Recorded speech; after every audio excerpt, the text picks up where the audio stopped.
এমন একটি রহস্যময় মন্দির যেখানে ভগবান শিব নিজেই ভক্তদের প্রসাদ দেন।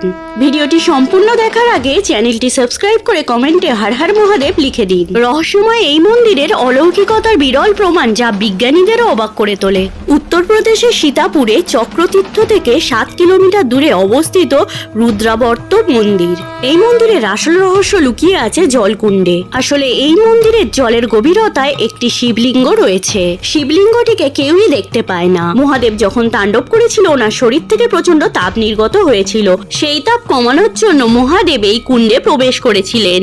তখন থেকে এই কুণ্ডে চমৎকারী শক্তি চলে আসে। যখন কোনো ভক্ত এই কুণ্ডে বেলপাতা দেয় তখন বেলপাতাটি সোজা জলের গভীরে শিবলিঙ্গের কাছে পৌঁছে যায়। আর এই কুণ্ডে দুধ অর্পণ করলে তা সরু ধারার মাধ্যমে শিবলিঙ্গের মাথায় চলে যায়। কুণ্ডে ফল অর্পণ করলে তা কুণ্ডের গভীরতায় প্রবেশ করে একটি ফল আবার ফিরে আসে ভক্তদের কাছে।